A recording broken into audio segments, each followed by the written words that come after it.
네, 안녕하세요. 저희 최종 모의고사 1교시 해설 시작하도록 하겠습니다. 이 해설 영상 보시면서 여러분들이 체크하실 부분은 일단 사실은 저희가 이제 마무리하는 단계에서 좀 문제를 보시면서 그동안 공부한 내용들 시험 보기 전에 다시 한번 체크하시는 용도로 활용을 하실 것 같은데요. 여러분들께서 좀 이걸 통해서 가져가셨으면 좋겠는 거는 논점을 좀 누락 없이 내가 지금 잘 체크하고 있는지, 그 다음에 기본, 법리, 일반론 파트에서는 반드시 좀 기재가 되어야 될, 누락되지 않아야 될 키워드 위주로 체크가 되어 있는지, 그 다음에 사안에 적용해서 사실관계 누락 없이 적용을 하고 있는지 그런 부분들 위주로 마무리 좀 체크를 하시면 좋을 것 같습니다.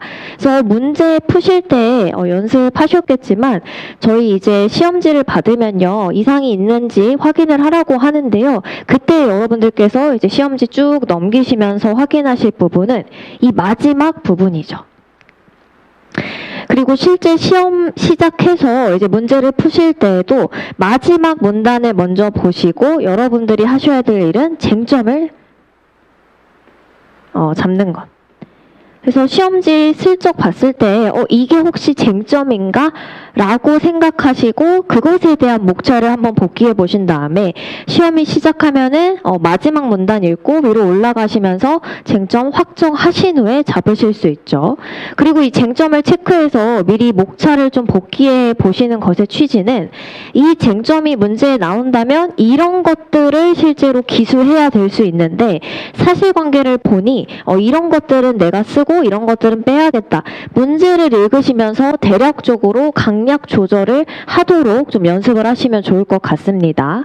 그리고 혹시 올해가 좀 첫 시험이거나 아니면 이제 동차반 수강해서 지금 제가 말씀드린 문제를 읽으면서 이제 목차라든지 그런 거를 조절하기는 좀 어려우신 상황이라면 일단은 목차를 복귀하고 최대한 그 안에서 여러분들이 하실 수 있는 만큼 좀 가져가시면 좋을 것 같습니다.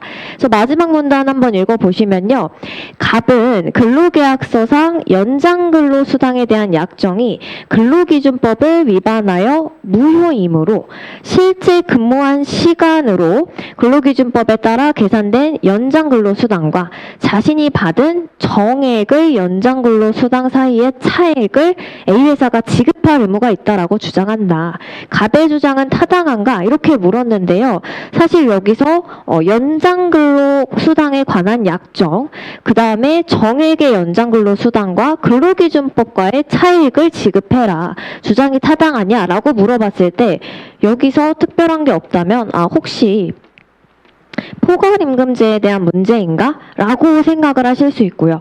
포괄임금제 중에서 성립이 주로 쟁점인지 아니면은 유효성이 주된 쟁점인지 이거를 좀 위에 올라가셔서 구분을 하시는 거죠. 그 다음에 사실관계에서 연습을 하시겠지만 갑이랑 A회사 이런 좀 구체적인 사실관계가 나오면 체크를 하시면서 보시고요. 갑은 상시 150인의 근로자를 사용하여 건설업을 영위하는 A회사에 근무하는 현장직 근로자이다. 저희 문제에서 상시 150인 이런 이제 표현들이 나오는데 사실 특별한 게 없으면 사실관계에서 활용하는 경우는 많지 않죠. 업종 건설업이구나 체크할 건 현장직 근로자 정도겠죠. 취업규칙상 정해진 출퇴근 시간. 포괄임금제는 근로시간의 산정이 어려운 경우에 적용할 거기 때문에 일단 뭔가 출퇴근 시간이 정해져 있었다. 이러한 사실관계는 체크를 하시면서 가셔야 될 겁니다. 그리고 A회사의 지시에 따라 연장근로를 수시로 수행하는 거. 이제 간헐적으로 하는 게 아니라 거의 상시적인 어떤 연장근로가 있었다. 이런 것들도 그래서 연장근로라든지 어떤 근로시간에 대한 운영은 체크를 하셔야겠죠. 근데 갑이 실제로 근무한 시간을 계산하는 데에는 아무런 어려움이 없었다. 포괄임금제에서 성립이나 유효성 중 어떤 게 쟁점이든지 간에 이거는 굉장히 중요한 사실관계로 체크를 하셔야 될 부분입니다. 갑이 실제 근무한 연장근로시간을 기초로 근로기준법에 따라 계산한 연장근로수당은 정액의 근로수당을 초과한다. 그러니까 실제 근무한 게 이 정액보다 훨씬 많다. 그러니까 이 정액의 연장 근로수당이 근로자한테 불리하거나 근로기준법 기준보다 불리하구나. 근데 회사는 이 정액의 연장 근로수당만 주었다. 이렇게 체크를 하실 수 있겠죠. 그리고 근로계약서를 보면은 매월 400만 원. 근데 이것은 그 업계, 건설업에서 현장직 근로자한테 지급하는 최고 수준이었고요. 회사의 지시에 따라서 12시간 이내로 수시로 연장 근로를 한다라고 계약서에도 기재되어 있었고 그 다음에 실제로 그렇게 한 거죠. 그렇지만 실제 근로한 시간을 계산하는 데에는 어려움이 없었다. 이런 사실관계를 보셨을 때 여기서 여러분들이 이제 쟁점이라고 사실 생각하셨어야 되는 거는요. 저희 논점 잡는 것부터 해서 한번 보시면은 갑이 A 회사에 대해서 연장 근로수당 차액을 주장하는 게 타당한지는 근로계약에 포괄임금제에 관한 근거가 명시되어 있지 않음에도 묵시적 약정으로 성립한 것으로 볼 수 있는지가 문제된다. 그래서 성립을 주로 쟁점으로 잡아주셨어야 됩니다. 왜냐하면 포괄임금제에서는 성립이랑 유효성이 둘 다 쟁점이 될 수 있는데요. 저희 문제의 근로계약서를 한번 보시면요. 그냥 다 합쳐서 월에 400을 준다라고만 기재되어 있었지 연장 야간 휴일 근로수당을 안 준다거나 실제 근로한 시간에 관계없이 그만큼만 준다거나 400만 원만 준다거나 하는 내용이 명시되어 있지 않았기 때문에 묵시적 약정에 의해서 성립한 것으로 볼 수 있는지가 문제되는 사실관계였습니다.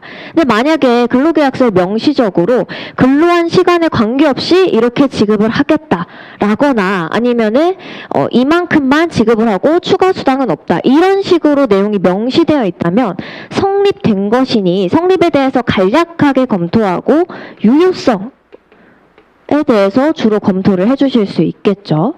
그래서 포괄임금 약정의 의의 및 성립 여부부터 해서 기본 법리 써주시면요. 근로기준법상 임금 산정의 원칙 반드시 써주셔야 됩니다. 왜냐하면 포괄임금제는 근로기준법의 임금 산정 원칙의 예외로 인정이 되는 거기 때문에 그것에 대해서 먼저 명시를 해주셔야 되죠. 그래서 임금을 명시하도록 하고 있는 17조 그리고 56조. 그래서 법조문은 반드시 기재를 해주셔야 되죠. 17조와 56조를 고려하고 시행령 6조의 내용을 종합할 때 여기서 반드시 나와야 되는 거는 기본임금을 먼저 결정하고 그걸 기초로 실제 근로한 시간에 대해서 추후에 연장 야간 휴일 근로가 있으면 그에 상응하는 법정수당을 여기에 생략된 것은 추후에, 사후에 산정해서 지급하는 것이 원칙이다라는 거죠. 그 다음에 포괄임금제의 내려가서 써주시면요. 포괄임금제는 기본임금을 산정하지 아니한 채 각종 수당을 합한 금액을 월급이나 일당임금으로 정하거나 기본급은 정하지만 매월 일정액을 수당으로 지급하는 내용의 계약이다. 그리고 임금 산정 원칙의 예외입니다. 저희 실제 모의고사 보면요. 이걸 임금 지급 원칙의 예외. 이렇게 표현하시는 경우 있었는데 아니죠. 임금 계산, 임금 산정 원칙에 대한 예외. 원래는 기본 임금을 먼저 정하고 연장 야간 휴일을 하면 그때 이제 지급을 해야 되는데 연장 야간 휴일 근로를 하기도 전에 미리 그것을 감안해서 정액을 지급하는 경우이기 때문에 산정 원칙의 예외고요. 법조문이 아니라 판례에 의해서 인정되는 산정 방식이다. 그 다음에 저희 논점에 정리해서 보신 것처럼 성립 여부가 메인 쟁점이 될 거기 때문에 성립 여부에 대해서 구체적으로 풍부하게 자세히 써주시고요. 그 다음에 성립 여부 검토가 됐으면 유효한지